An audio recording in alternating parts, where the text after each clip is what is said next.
ओम शांति। ओम शांति बाबा। आज 16 अगस्त 2024 है और आज हम अध्ययन करने जा रहे हैं परमपिता परमात्मा के अनमोल महावाक्य मुरली को। तो इस अनमोल महावाक्यों को सुनाने के लिए, ये ज्ञान अमृत हमें पिलाने के लिए मेरे बाबा परमपिता परमात्मा परम धाम से आते हैं। तो हमें भी देह भान से अलग होकर आत्माभिमानी स्थिति में स्थित होकर इस ज्ञान अमृत को स्वीकार करना चाहिए ना। और आत्माभिमानी स्थिति में स्थित होने के लिए सबसे सरल और सबसे सही जो तख्त है जिस पर हम आत्माभिमानी स्थिति में रह सकते हैं वो है स्वमान। तो आज के लिए स्वमान है, मैं स्वराज्य अधिकारी शक्तिशाली आत्मा हूँ।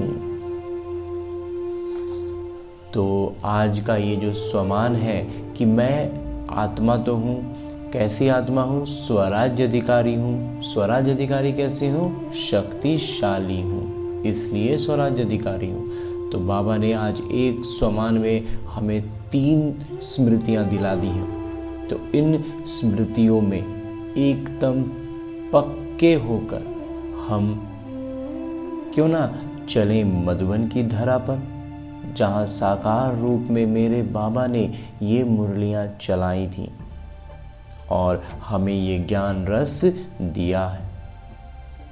तो उस वातावरण को, परमपिता परमात्मा के सम्मुख उपस्थिति को और मम्मा के द्वारा बनाए गए उस श्रेष्ठ प्रकंपनों को महसूस करते हुए सुनते हैं, पढ़ते हैं, अध्ययन करते हैं आज की मुरली।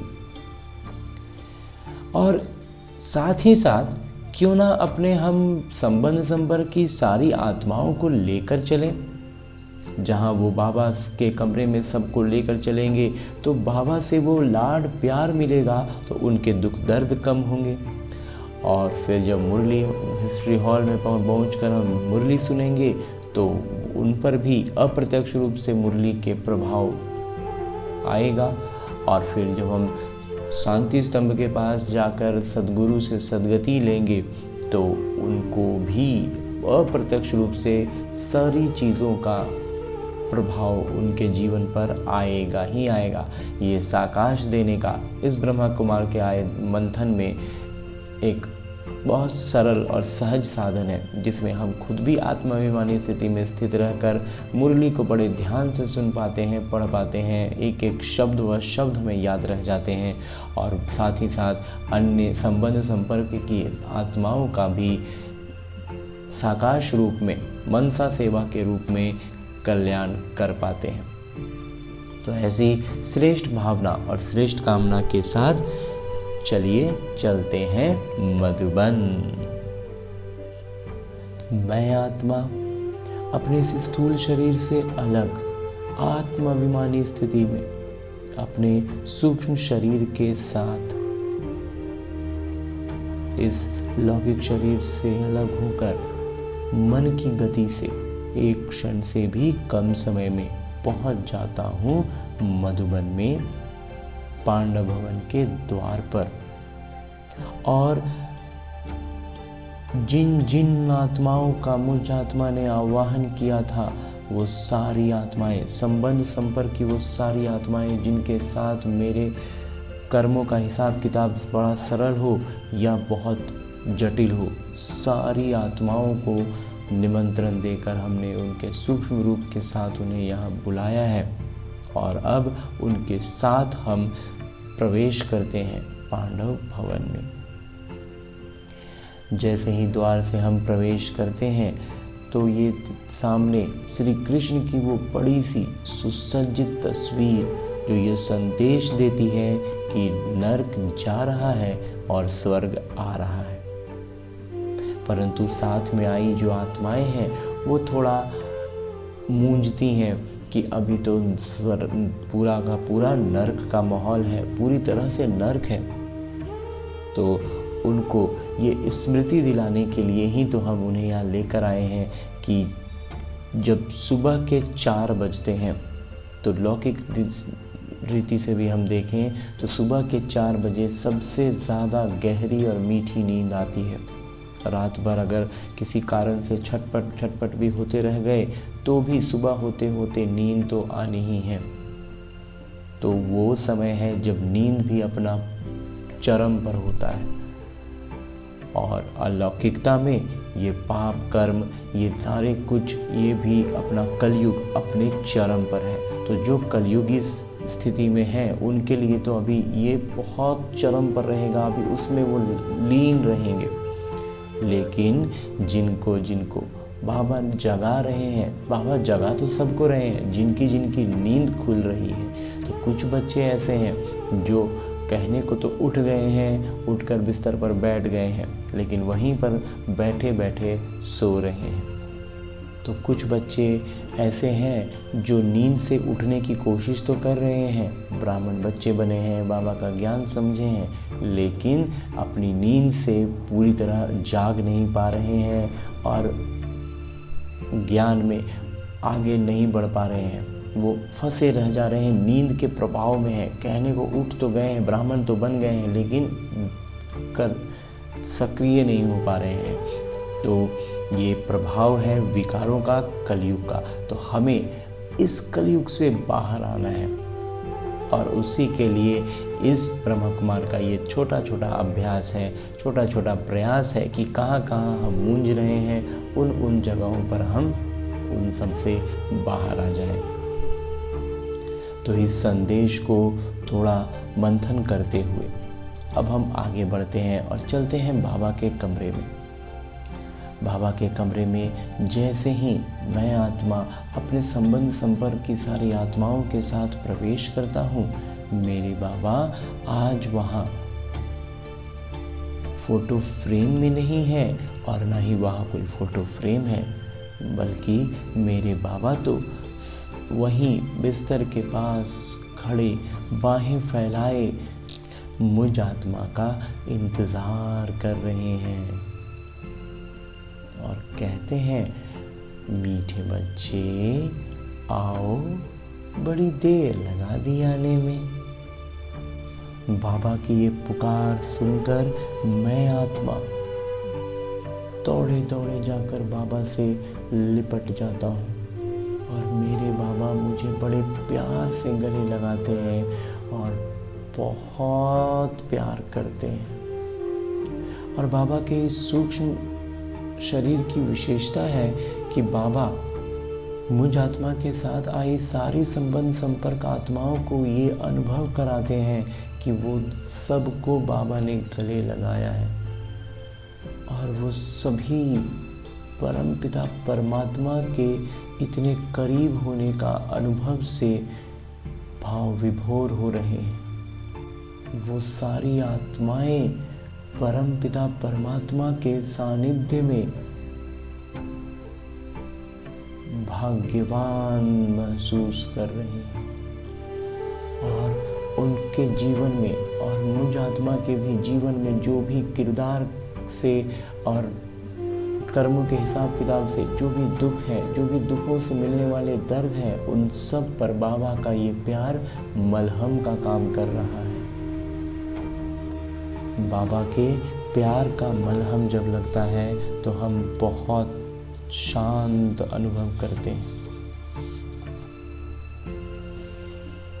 दर्द में काफ़ी राहत मिलने से हम खुद के जीवन को देखने लायक होते हैं और अपने जीवन के आदि मध्य अंत को, अपने ज्ञान को अपनी बुद्धि में चलाते हैं तो हमारा स्वदर्शन चक्र घूमना शुरू होता है। अर्थात मेरे बाबा का प्यार स्वदर्शन चक्र फिराने का ईंधन बन जाता है और जब सुदर्शन चक्र फिराते फिराते हम लौकिक जीवन की कई बातों में फंसने लगते हैं, कहीं कहीं हमारे मन में कोई सवाल आने लगते हैं, तो उन सब का जवाब देने के लिए हमारी भाषा में मेरे बाबा शिक्षक रूप में उपस्थित रहते हैं अपनी कुटिया में, जहाँ वो अपने दिल की ढेर सारी बातें और हमारे मन में उठने वाले सारे सवाल जो वास्तव में बाबा ने पहले बताए हुए होते हैं, हम उनको ध्यान से नहीं पढ़े हैं, उस पर हम अमल नहीं कर रहे हैं, इसलिए हम उसमें फंसते हैं। तो मेरे बाबा उन सारी बातों को उत्तर के रूप में फिर से बतलाते हैं और हम अपने जीवन में विकारों में न फंसते हुए विकर्मों के इस जाल से अलग होने का शिक्षा पाते हैं। और इसके लिए चलते हैं हम बाबा की कुटिया में। बाबा की कुटिया में जब हम पहुंचते हैं तो देखते हैं कि मेरे बाबा हमारे लिए ही पत्र लिखने में व्यस्त हैं, लेकिन हम बच्चों की मौजूदगी के कारण बाबा नज़रें उठाकर हम बच्चों को देखते हैं और खुले दिल, साफ दिल से बाबा के सम्मुख उपस्थित रहने पर बाबा आँखों से ही हमारे दिल की हर छोटी बड़ी बात को अपने में ले लेते हैं। हमारा दिल बिल्कुल हल्का हो जाता है, नज़रों से दिल का सारा हाल पढ़ लेते हैं मेरे बाबा। मेरे बाबा की ये विशेषता कि मुझ आत्मा के साथ आई सारी संबंध संपर्क की आत्माओं के दिल का बोझ हल्का होता है और अब अपने दिल की बात और मुझ आत्मा के दिल की बात और साथ में आई जितनी भी आत्माएं हैं सबके भी, लेकिन सब में सबका दिल उतना खुला नहीं है, सबका बाबा में भी निश्चय नहीं है, तो उन सब के दिल की बातों का तुरंत में बाबा रिस्पॉन्स नहीं करते, रिप्लाई नहीं देते। लेकिन जिनका भी दिल खुला है, दिल साफ है ना, उन सब का बाबा बड़े प्यार से मुरली में जवाब देते हैं। तो मेरे बाबा इस मुरली के साथ मुझ आत्मा का हाथ पकड़ते हैं और लेकर चलते हैं हिस्ट्री हॉल की तरफ। ये बेहद खुशी का पल जब भगवान मेरा हाथ पकड़ते हैं और मेरे साथ साथ चलते हैं, इससे बड़ा सौभाग्य का अनुभव मुझ आत्मा के लिए और क्या होगा। इस श्रेष्ठ सौभाग्य से भरपूर होकर मैं आत्मा अपने संबंध संपर्क की सारी आत्माओं के साथ पहुंच जाता हूं हिस्ट्री हॉल, जहां मम्मा पहले से विराजमान है और वीणा बजा रही हैं।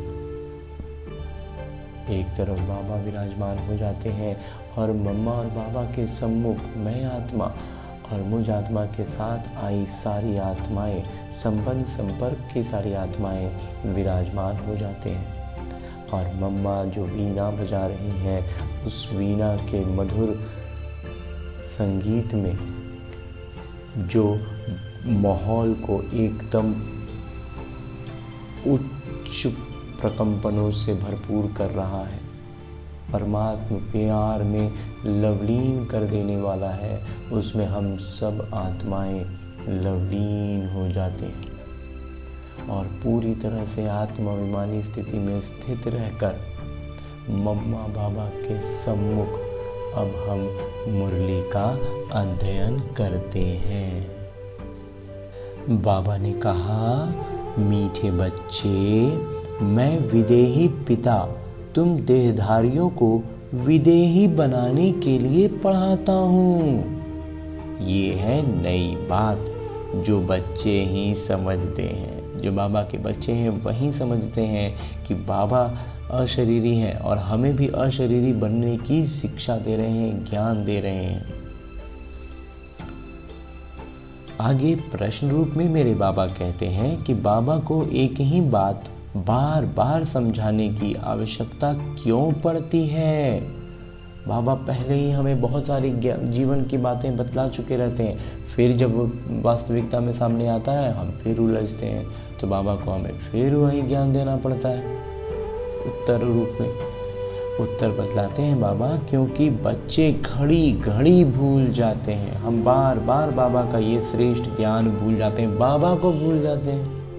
कोई बच्चे कहते हैं बाबा तो वही बात बार बार समझाते हैं। कुछ बच्चे कहते हैं बाबा तो एक ही बात को बार बार समझाते हैं। बाबा कहते, बच्चे मुझे जरूर वही बात सुनानी पड़े, क्योंकि तुम भूल जाते हो।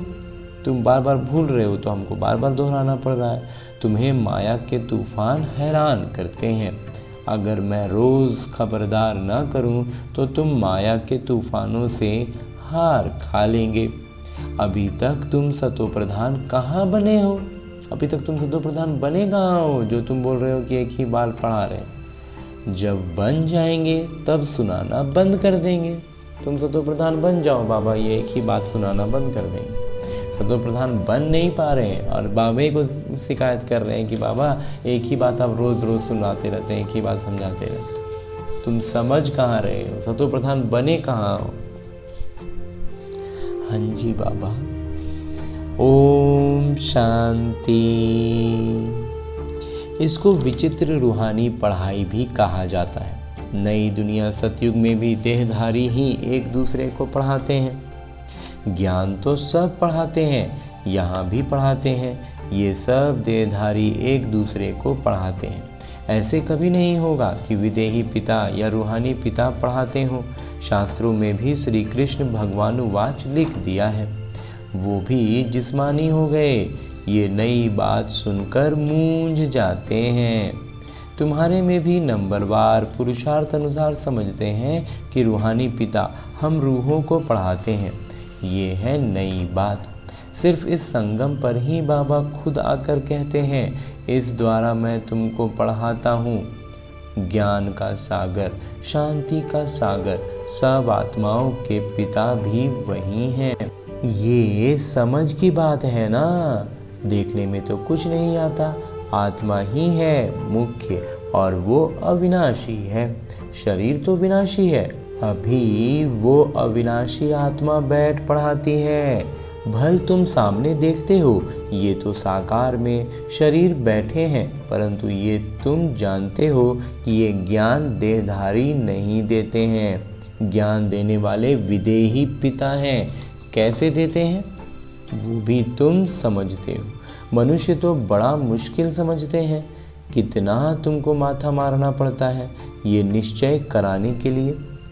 वो तो कह देते निराकार का कोई नाम रूप देश काल ही नहीं है।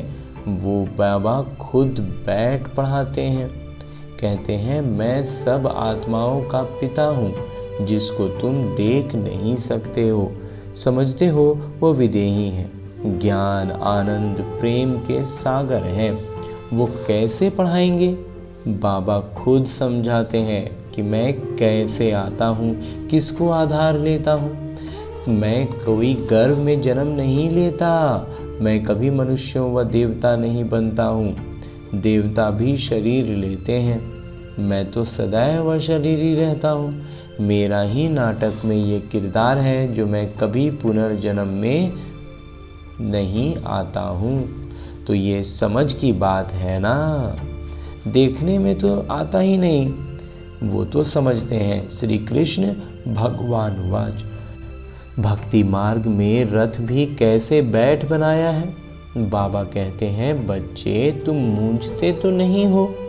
अगर कुछ नहीं समझते हो तो बाबा से आकर समझो। यूँ तो बगैर पूछे बाबा सब कुछ समझाते रहते हैं।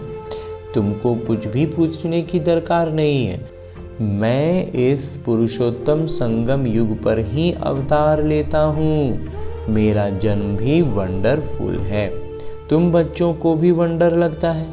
कितना बड़े ते बड़ा इम्तिहान पास कराते हैं। बहुत बड़े ते बड़े विश्व के मालिक बनाने के लिए पढ़ाते हैं।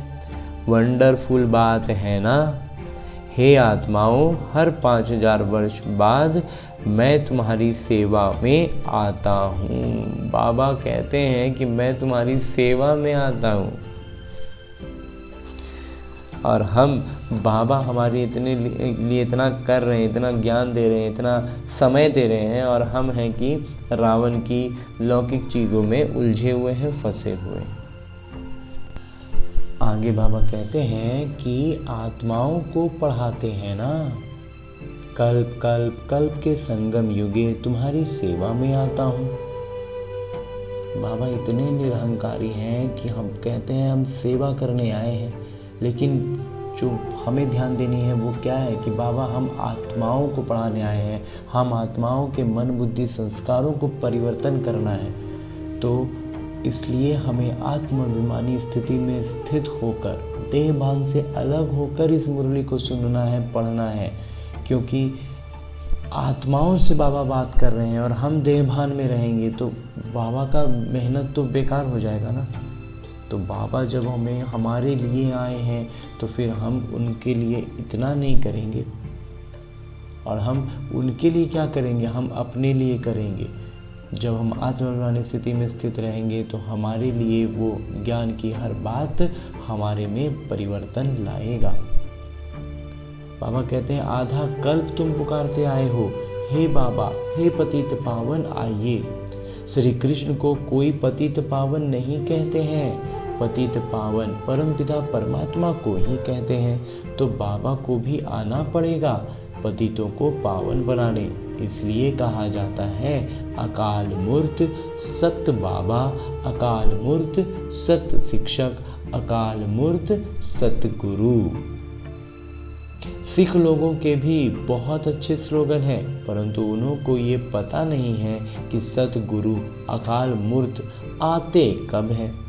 ये भी गायन है, मनुष्य से देवता किए करत न लागी वार। कब आकर मनुष्य को देवता बनाते हैं, वही सर्व की सदगति करने वाले हैं। ये तो पक्का निश्चय होना चाहिए। क्या आकर कहते हैं, सिर्फ कहते हैं मन मना भव।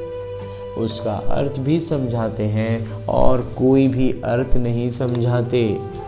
तुमको सदगुरु अकाल मूर्त बैठ समझाते हैं इस देह द्वारा कि अपने को आत्मा समझो। तो ये समझना चाहिए। अभी ब्रह्मा बाबा के शरीर का आधार लेकर समझा हमें सदगुरु रहे हैं, तो हमें ज्ञान को समझना है। विश्व का मालिक बनाने के लिए बाबा को आना पड़ता है, तुम बच्चों की सेवा में। आज बाबा बार बार हमें ऐसा बोल रहे हैं ताकि हमारे जो देह भान है ना वो टूटे, कि भगवान सेवा करने के लिए कहते हैं आए हैं। समझाते हैं हे रूहानी बच्चों, तुम सतो प्रधान थे फिर तमो प्रधान बने। ये सृष्टि का चक्र फिरता रहता है ना। पावन दुनिया इन देवताओं की ही थी, वो सब कहाँ गए ये किसी को पता ही नहीं, मूंझे हुए हैं। बाबा आकर तुमको समझदार बनाते हैं। बच्चे मैं एक ही बार आता हूँ, पावन दुनिया में मैं आऊँ ही क्यों, वहाँ तो काल आ नहीं सकता। बाबा तो कालों का काल है, सतयुग में आने की दरकार ही नहीं। वहाँ काल भी नहीं आता तो महाकाल भी नहीं आते। ये आकर सब आत्माओं को ले जाते हैं। खुशी से चलते हो ना? हाँ बाबा, हम खुशी से चलने के लिए तैयार हैं। तब तो आपको बुलाया था कि इस पतित दुनिया से पावन दुनिया में ले चलिए, वाया शांतिधाम, शांतिधाम से होते हुए। ये बातें घड़ी घड़ी भूल न जाओ, परंतु माया दुश्मन खड़ी घड़ी घड़ी भुला देती है। मैं सर्वशक्तिवान हूँ तो माया भी शक्तिवान है। वो भी आधा कल्प तुम पर राज्य करती, बहुत नुकसान कर देती है। खेल है पवित्र और अपवित्रता का, सारा खेल बस पवित्रता और अपवित्रता का है। अब बाबा कहते हैं अपनी चलन सुधारने के लिए पवित्र बनो। काम विकार के लिए कितने झगड़े होते हैं। बाबा कहते हैं अभी तुमको ज्ञान का तीसरा नेत्र मिला है, जो आत्मा को ही देखो, इन जिस्मानी नेत्रों से देखो ही नहीं। हम सब आत्माएं भाई भाई हैं। विकार कैसे करें? हम अशरीरी आए थे, फिर अशरीरी बनकर जाना है। आत्मा सतो प्रधान आई थी, सतो प्रधान बनकर जाना है मीठे घर। मुख्य है ही पवित्रता की बात। मनुष्य कहते हैं रोज वही बात समझाते हैं, ये तो ठीक है, परंतु जो समझाया जाता है उस पर चले भी ना। ठीक है, बाबा कहते हैं हम रोज रोज एक ही बात समझाते हैं, तो तुम चलो भी तो उस पर। करने के लिए समझाया जाता है, परंतु कोई चलते थोड़े ही हैं, तो जरूर रोज रोज समझाना पड़े। जब कोई चलेगा ही नहीं तो फिर बाबा को कैसे लगेगा कि बस जो समझाए थे वो समझ गए। ऐसे थोड़े ही कहते हैं बाबा आप जो रोज़ रोज़ समझाते हो वो हमने अच्छी रीति समझ लिया है, अब हम तमो प्रधान से सतो प्रधान बन जाएंगे, आप छूटे। ऐसे कहते हैं क्या? नहीं बाबा, हम सतो प्रधान बने नहीं हैं, बनने का प्रयास ही कर रहे हैं, लेकिन बार बार उन्हीं गलतियों को दोहराते हैं तो बार बार आपको एक ही बात बतानी पड़ती है, इसलिए बाबा को रोज़ रोज़ समझाना पड़ता है। बात तो एक ही है परंतु करते नहीं है ना। एक ही बात बाबा रिपीट कर रहे हैं, बाबा माँ बोलते हैं कि हाँ ठीक है हम रिपीट कर रहे हैं, लेकिन तुम भी उसको प्रैक्टिकल में करके दिखाओ ना। करके दिखाओगे तब जानेंगे तुम सीख गए। बाबा को याद ही नहीं करते और बल्कि उल्टा करते हैं कि बाबा को भूल जाते हैं। कहते हैं बाबा घड़ी घड़ी भूल जाते हैं। बाबा को घड़ी घड़ी कहना पड़ता है याद दिलाने के लिए। आगे बाबा कहते हैं कि तुम भी एक दूसरे को यही समझाओ, अपने को आत्मा समझ परमात्मा को याद करो तो तुम्हारे पाप कट जाएं, और कोई उपाय नहीं। शुरू और अंत में यही बात कहते हैं। बाबा कहते हैं याद से ही सतो प्रधान बनना है। खुद ही लिखते हैं बाबा माया के तूफान भुला देते हैं, तो क्या बाबा सावधान ना करें, छोड़ दें। बाबा जानते हैं नंबरवार पुरुषार्थ अनुसार है। जब तक सतो प्रधान नहीं बने हैं जो जा नहीं सकते, जब तक सतो प्रधान बनेंगे नहीं, जा नहीं सकेंगे, तो लड़ाई का भी कनेक्शन है ना, और उस चक्कर में फिर युद्ध में फंस जाते हैं। लड़ाई लगेगी ही तब जब तुम नंबरवार पुरुषार्थ अनुसार सतो प्रधान बनेंगे। ज्ञान तो एक क्षण का है, बेहद के पिता को पाया, अब उनसे बेहद का सुख तब मिलेगा जब पवित्र बनेंगे। जब तक हम इस पुरुषार्थ अनुसार सतो प्रधान अवस्था में रहेंगे, युद्ध के मैदान पर रहेंगे, तो बाबा कहते हैं कि मुझे भी तो बार बार सावधान करते रहना पड़ेगा, याद दिलाते रहना पड़ेगा, शक्तियाँ की स्मृति में लाना होगा, क्योंकि ज्ञान तो बाबा कहते हैं एक क्षण का है और हमें बस पवित्र बनना है। सारा वर्षा हमारा बाबा हमें दे देंगे, लेकिन वो बीच का ये जो समय है इसमें ही हमें सुधरना है, बदलना है, अपना सारा संस्कार को ही बदल देना है। बाबा कहते हैं पुरुषार्थ अच्छी रीति करना है। कई तो कुछ भी समझते नहीं हैं, बाबा को याद करने का अक्ल भी नहीं आता है। कभी ये पढ़ाई तो पढ़े नहीं है, सारे चक्र में निराकार पिता से कोई पढ़ा नहीं है, तो ये नई बात है ना। ये बात तो बिल्कुल नहीं हो गई कि पूरा चक्र में कभी बाबा से पढ़ा ही नहीं हो और अभी आ गया हो। बाबा कहते हैं मैं तो हर 5000 वर्ष बाद आता हूँ तुमको सतो प्रधान बनाने। जब तक सतो प्रधान नहीं बने हो तब तक ये पद पा नहीं सकेंगे। जैसे और पढ़ाई में फेल होते हैं वैसे इसमें भी फेल होते हैं। शिव बाबा को याद करने से क्या होगा? कुछ नहीं समझते, किस होगा क्या? विकर्म विनाश बाबा इतना समझाते हैं, इतना बताते हैं, फिर भी नहीं समझते। बाबा हैं तो जरूर पिता से स्वर्ग का वर्षा मिलना है। बाबा के बच्चे हैं तो उनसे वर्षा तो मिलेगा। बाबा एक ही बार समझाते हैं जिससे तुम देवता बनते हो। तुम देवता बनेंगे फिर नंबरवार सब आएंगे किरदार निभाने। इतनी सब बातें बूढ़ियों आदि की बुद्धि में बैठ ना सके। बाबा कहते हैं ज़्यादा सूक्ष्म बातें है ना, जो माताओं में ज़्यादा, जो उम्र में बहुत ज़्यादा हो गए हैं, उनको फिर इतना महीन बात फिर समझ में नहीं आती है। तो बाबा कहते हैं अपने को आत्मा समझ, बाबा को याद करो। तो बस मोटे मोटे तौर पे खुद को आत्मा समझना है, बाबा परमात्मा है, उनको याद करना है, बस वही शिव बाबा सब आत्माओं के पिता हैं। शरीर के पिता तो हर एक का अपना अपना है। शिव बाबा तो हैं निराकार, उनको याद करते करते पवित्र बन शरीर छोड़ फिर बाबा के पास जाकर पहुंचना है। बाबा समझाते तो बहुत हैं, परंतु सब एक रस नहीं समझते हैं। माया भुला देती है। जिसका कर्मों का जिस तरह का हिसाब किताब है ना, उस तरह से माया उसको परेशान करता है और बाबा से दूर करने की कोशिश करता है। इनको युद्ध कहा जाता है। और यही जो वो अपनी तरफ से कोशिश करता है कि हम लोग नहीं जाएं और हम सोचते हैं कि नहीं हम बाबा के ज्ञान में ही चले, तो यही जो युद्ध होता है। बाबा कितना अच्छा रीति बैठ समझाते हैं, कितनी बातों की स्मृति देते हैं। मुख्य जो भूलें हुई हैं उनकी लिस्ट बनाओ। एक पिता सर्वव्यापी की। भगवान वाच मैं सर्वव्यापी नहीं हूँ, सर्वव्यापी तो 5 विकार हैं। ये बड़ी भारी भूल है। गीता के भगवान श्री कृष्ण नहीं, परमपिता परमात्मा शिव हैं। इन भूलों को सुधारो तो देवता बन जाएंगे। परंतु ऐसे कभी कोई बच्चे ने लिखा नहीं है कि ऐसे हमने समझाया कि इन भूलों के कारण ही भारत पावन से पतित बना है। वो भी बताना पड़े। भगवान सर्वव्यापी हो कैसे सकते? भगवान तो एक हैं, जो सर्वोच्च पिता, सर्वोच्च शिक्षक, सर्वोच्च सद्गुरु। कोई भी देहधारी को सर्वोच्च पिता, शिक्षक, सद्गुरु कह नहीं सकते। श्री कृष्ण तो सारी सृष्टि के में सबसे ऊंचे हैं।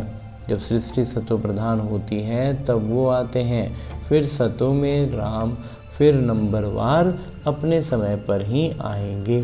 शास्त्रों में दिखाते हैं सबके विकार ले लेकर गला ही काला हो गया है, लेकिन अभी समझाते समझाते गला ही सूख जाता है। बात कितनी थोड़ी है, परंतु माया कितनी जबरदस्त है। हर एक अपने दिल से पूछे, हम ऐसे गुणवान सतो प्रधान बने हैं। बाबा समझाते हैं जब तक विनाश नहीं हुआ है तब तक तुम कर्मातीत अवस्था को पा नहीं सकेंगे। भल कितना भी माथा मारो, सारा समय शिव बाबा को बैठ याद करो और कोई बात नहीं करो। बस बाबा, लड़ाई से पहले मैं कर्मातीत अवस्था को पाकर दिखाऊंगा, ऐसा कोई निकले। ऐसे नाटक में हो नहीं सकता। पहले नंबर में तो एक को ही जाना है। ये भी कहते हैं हमने कितना माथा मारना पड़ा है। माया तो और ही रुस्तम बनकर आती है। बाबा खुद कहते हैं मेरे तो बाजू में एकदम शिव बाबा बैठे हैं, तो भी मैं याद नहीं कर सकता हूँ, भूल जाता हूँ। बाबा ब्रह्मा बाबा भी भूल जाते हैं, जबकि उनके तन में भगवान आते थे, फिर भी वो भूल जाते हैं। इसलिए बाबा कहते हैं कि जब इतना श्रेष्ठ श्रीमत हमें मिल रहा है, हमें बाबा हर तरह का ज्ञान दे रहे हैं, वो अनुभव बाबा बतला रहे हैं, तो उन सब के आधार पर अपना मंथन चलाना है और ज्ञान में आगे बढ़ना है। खुद कहते हैं मेरे तो बाजू में एकदम बाजू में शिव बाबा बैठे हैं, तो भी मैं याद नहीं कर सकता हूँ, भूल जाता हूँ। समझता हूँ मेरे साथ बाबा हैं, फिर मुझे भी तो याद करना पड़ता है। ऐसे नहीं मैं तो साथ हूँ, इसमें ही खुश हो जाना है। नहीं, मुझे भी कहते हैं निरंतर याद करो। साथ वाले तुम रुस्तम हो, तुमको तो और ही ज़्यादा तूफान आएंगे। नहीं तो बच्चों को कैसे समझा सकेंगे? ये सब तूफान तो तुमसे पास होंगे। मैं उनके इतने नज़दीक बैठे हुए भी कर्मातीत अवस्था को पा नहीं सकता हूँ, तो फिर तुम दूसरे कौन बनेंगे? ये मंजिल बहुत ऊंची है। नाटक अनुसार सब पुरुषार्थ करते रहते हैं, भल कोई ऐसी कशिश करके दिखाए। बाबा हम आपसे पहले कर्मातीत अवस्था को पाकर ये बनकर दिखाते हैं। हो नहीं सकता, ये नाटक बना बनाया है, ऐसा कोई न कह सकता है और न कर सकता है। तुमको पुरुषार्थ बहुत करना है। मुख्य सारी बात है चरित्र की। देवताओं के चरित्र और पतित मनुष्यों के चरित्र में कितना फर्क है। तुमको विकारी से निर्विकारी बनाने वाले शिव बाबा हैं, तो अब पुरुषार्थ कर बाबा को याद करना पड़े। भूलो नहीं, बाकी अबलाएं बेचारी परवश हैं, अर्थात रावण के वश में हैं तो क्या कर सकती हैं। तुम हो राम ईश्वर के वश, हम राम के वश में हैं, ईश्वर के वश में हैं, तो वो है रावण के वश में। तो युद्ध चलती है, बाकी राम और रावण की युद्ध नहीं होती है। तो प्रत्यक्ष रूप से राम और रावण की युद्ध नहीं होती है, ये निमित्तों द्वारा हो रही है। तो बाबा तुम बच्चों को भिन्न भिन्न प्रकार से रोज़ समझाते हैं, मीठे मीठे बच्चों अपने को सुधारते जाओ। बाबा तुम बच्चों को भिन्न भिन्न प्रकार से रोज समझाते हैं, मीठे मीठे बच्चों अपने को सुधारते जाओ। रोज रात को पोता मेल देखो, सारे दिन में कोई आसुरी चलन तो नहीं चली। बगीचे में फूल क्रमशः तो होते ही हैं, दो एक जैसे कभी हो नहीं सकते, दो फूल एक जैसा नहीं होगा। सभी आत्माओं को अपना अपना किरदार मिला हुआ है, हर एक अपना अपना किरदार निभाते रहते हैं। बाबा भी आकर स्थापना का कार्य करके ही छोड़ते हैं, हर 5000 वर्ष बाद आकर विश्व का मालिक बना ही देते हैं। बेहद के पिता है ना, तो जरूर नई दुनिया का वर्षा देंगे। अच्छा, मीठे मीठे सिकिलते बच्चों प्रति माता पिता बाबा का याद प्यार और आशीर्वाद। रूहानी बाबा की रूहानी बच्चों को नमस्ते। हम रूहानी बच्चों की ओर से रूहानी माता पिता बाबा को याद प्यार और प्रणाम। धन्यवाद बाबा, धन्यवाद। मुरली के लिए भी धन्यवाद और इस अनूठे अलौकिक ब्राह्मण जीवन के लिए भी बहुत बहुत बहुत धन्यवाद बाबा, बहुत धन्यवाद। आगे आज की मुरली से लिए गए वो प्रमुख बिंदु हैं जिन्हें हमें अपने ब्राह्मण जीवन में धारण करने हैं और ब्राह्मण से देवता बनना है। उसके लिए सबसे पहले है कि ज्ञान के तीसरे नेत्र से आत्मा को ही देखना है, जिस्मानी नेत्रों से देखना ही नहीं है। अशरीरी बनने का अभ्यास करना है। दूसरा है कि बाबा की याद से अपने दैवी चरित्र बनाने हैं। अपने दिल से पूछना है कि हम कहाँ तक गुणवान बने हैं। हमने सारे दिन में आसुरी चलन तो नहीं चली। सब बात मंथन में चलानी है। और आगे मेरे बाबा वरदान दे रहे हैं। वरदान देते हुए मेरे बाबा कहते हैं, सदा केयरफुल रह, माया के रोयाल रूपों की छाया से सेफ रहने वाले माया प्रूफ भव। बाबा कहते हैं माया का कोई भी कैसा भी रोयाल रूप हो, उसके प्रभाव से अपने आप को बचाए रखेंगे, अपने आप को सावधान रखेंगे, तो बाबा कहते हैं कि हम सुरक्षित रहने वाले हो जाएंगे, माया प्रूफ हो जाएंगे। वर्तमान समय माया रियल समझ को, महसूसता की शक्ति को गायब कर गलत की को सही अनुभव कराती है।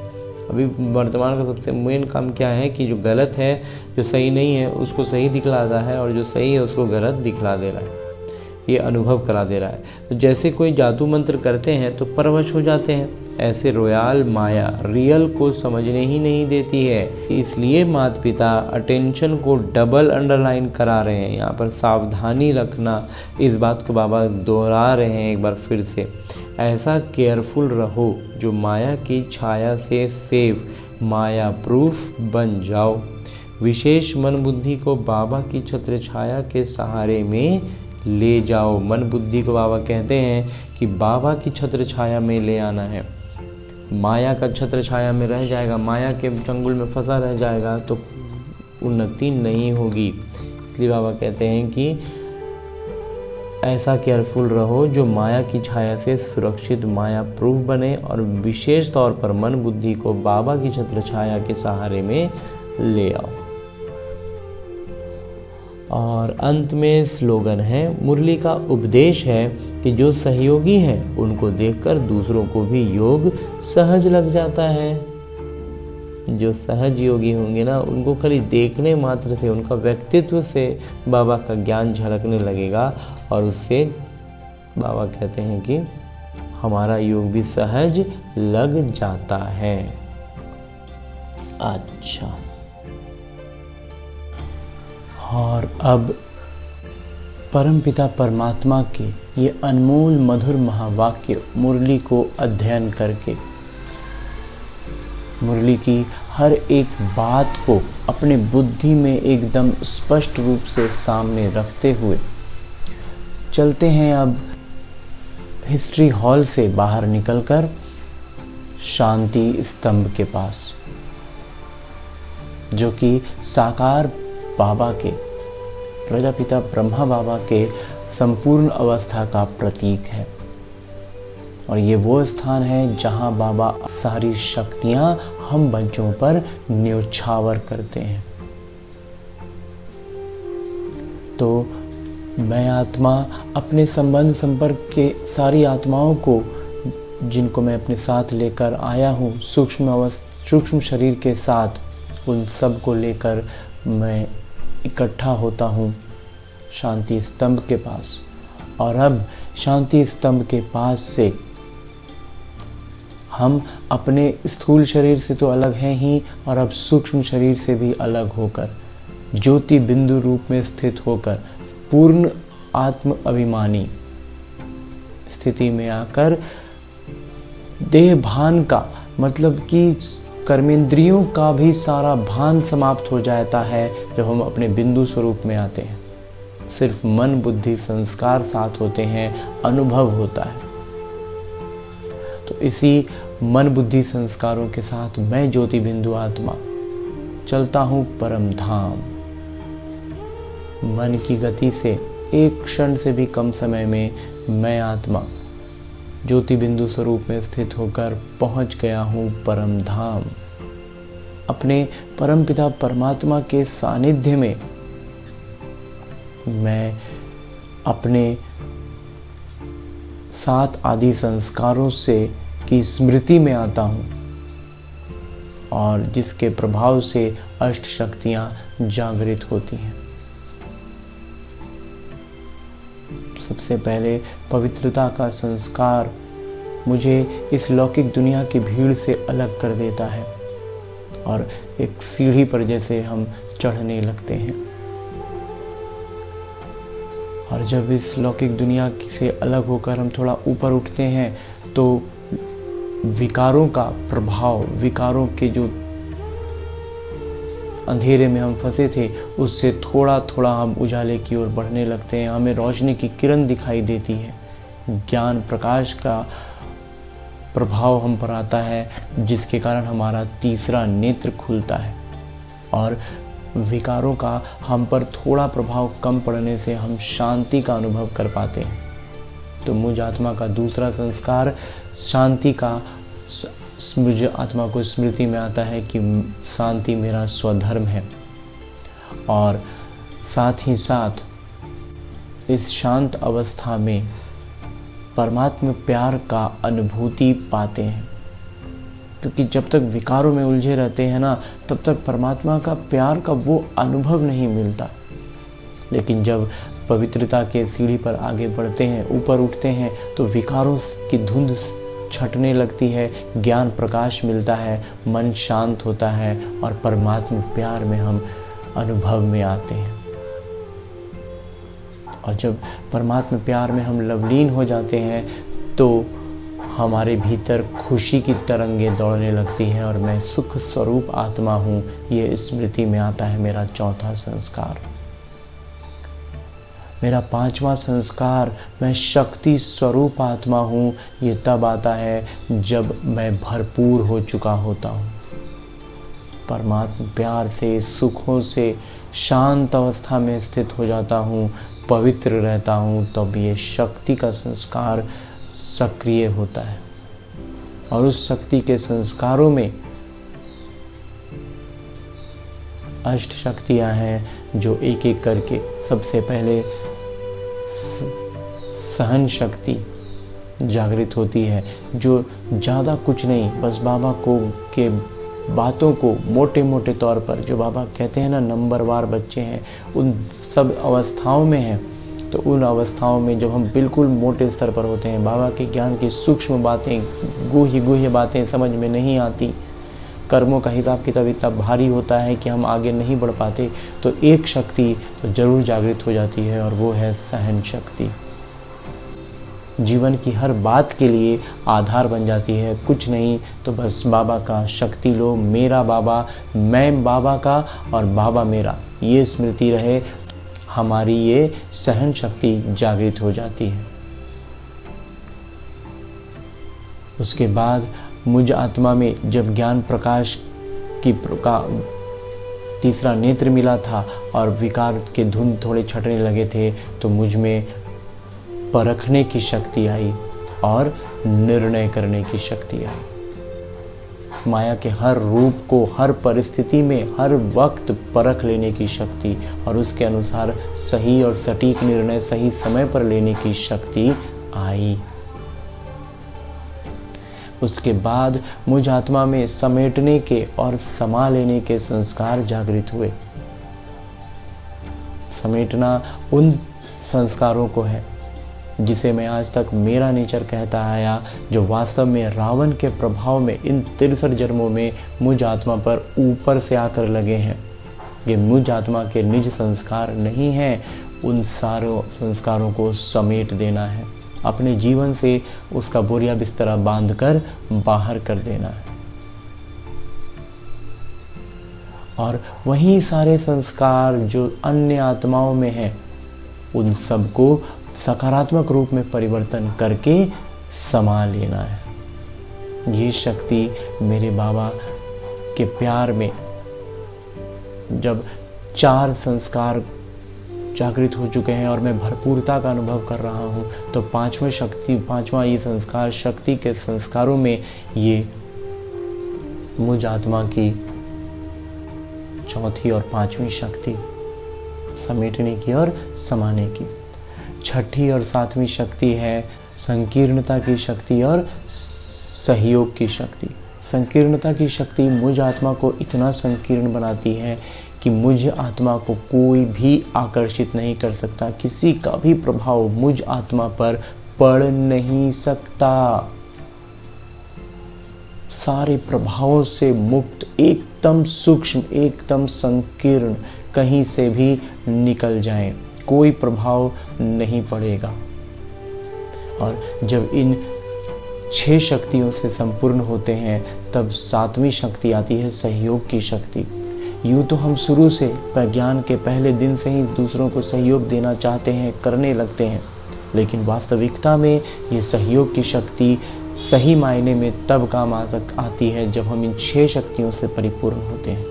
क्योंकि जिनको हम सहयोग देने जा रहे हैं वो एक तरह से कहें तो रावण के दलदल में, बाबा बार बार कहते हैं ना, रावण के दलदल में इतना धंसा हुआ है कि बस चोटी बची है। तो जब हम उनको पकड़ने जाएंगे तो जाहिर सी बात है कि अगर हम मजबूत ना हो, हम अपने आप में पूरी तरह से अचल अडोल ना हो, तो वही हमें खींच लेगा। भले उसकी भी नियत ना हो, लेकिन रावण का प्रभाव ऐसा होता है कि वो हमें खींच लेगा, उसे निमित्त बना करके हमें अपने प्रभाव में ले लेगा। तो ऐसे में हमें संकीर्णता की शक्ति हमारे में भरपूर होना, हमारे में परखने की शक्ति, निर्णय करने की शक्ति, सहन शक्ति, सभी शक्तियों का भरपूर होना बहुत आवश्यक है। तो इन शक्तियों के बाद ही सहयोग की शक्ति सही मायने में काम आती है, जब हम पूर्णतः अचल अडोल अवस्था में रहते हैं और तब दूसरों को सहयोग देते हैं। और ये सहयोग देना बाबा के ज्ञान को अन्य आत्माओं तक पहुंचाने का निमित्त बनना बहुत बड़ा सौभाग्य है। तो इस सौभाग्य को प्राप्त करना है, लेकिन अपने आप में अचल अडोल अवस्था को पा करके। और इसके बाद 8वीं शक्ति है सामना करने की शक्ति। ये वो शक्ति है जिसकी अभ्यास करने का मौका नहीं मिलेगा। इन 7 शक्तियों को हम बार बार अभ्यास कर सकते हैं अपने लौकिक जीवन में। हर दिन के हर परिस्थितियों में हम इन शक्तियों का अभ्यास करेंगे और उसको हम धीरे धीरे बढ़ाएंगे।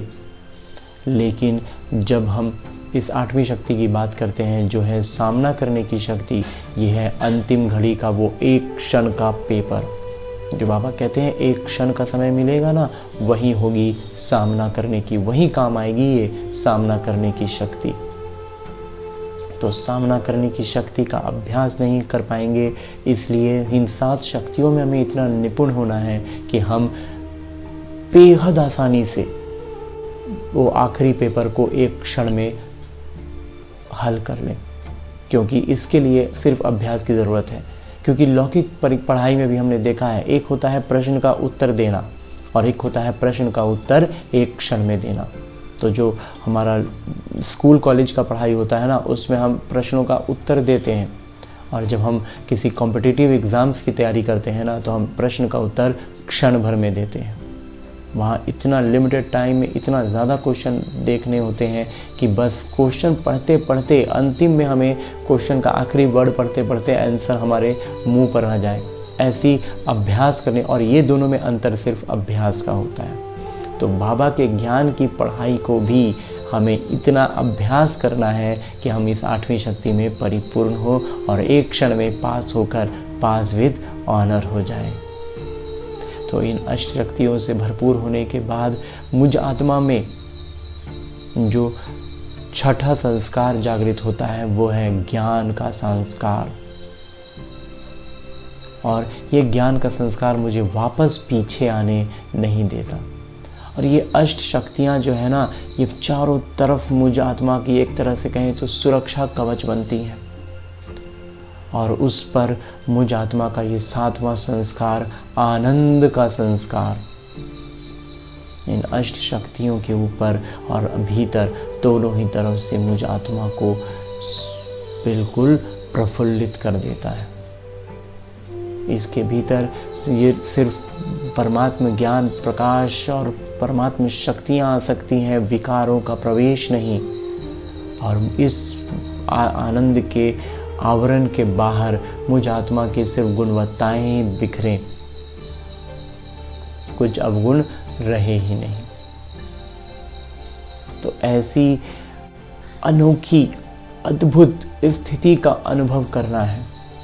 जब भी हम दिन में किसी भी समय ज्योति बिंदु रूप में स्थित हों, तो परमात्मा के इन 7 आदि संस्कारों को और अष्ट शक्तियों को याद करेंगे और अपने आप को एक आत्मा जिसके चारों ओर आनंद का ये आवरण, जिसकी मजबूती हमारी अष्ट शक्तियाँ कर रही हैं, और उसके भीतर मैं आत्मा परमात्मा प्यार और शांति में बिल्कुल सरलता से, सहजता से, बड़े प्यार से लवलीन अवस्था में हूँ, ये अनुभव करते रहेंगे।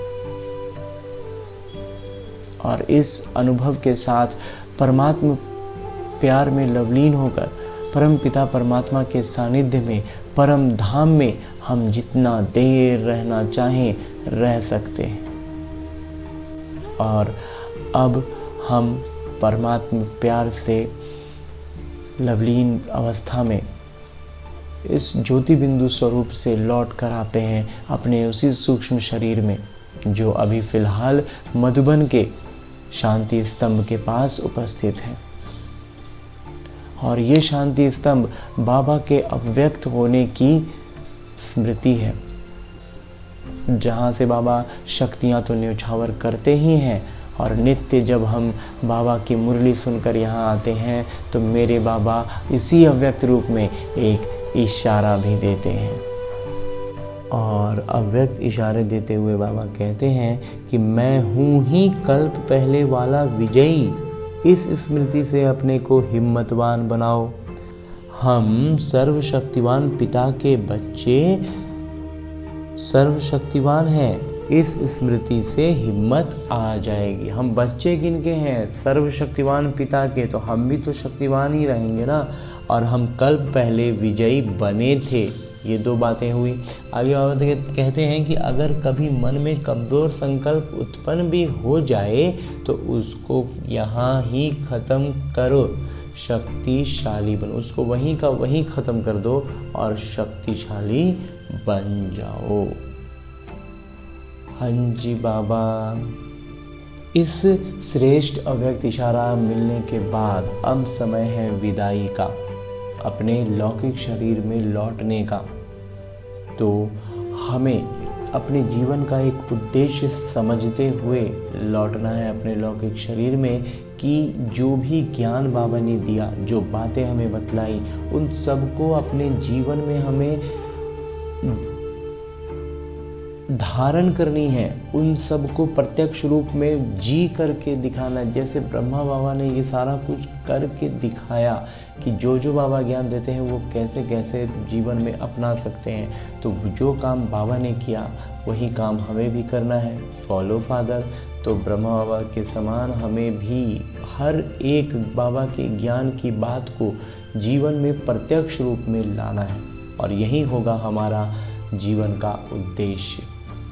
तो इस श्रेष्ठ उद्देश्य के साथ अब लौटते हैं अपने लौकिक किरदार में, अवतरित होते हैं अपने इस लौकिक जीवन में। अच्छा, ओम शांति।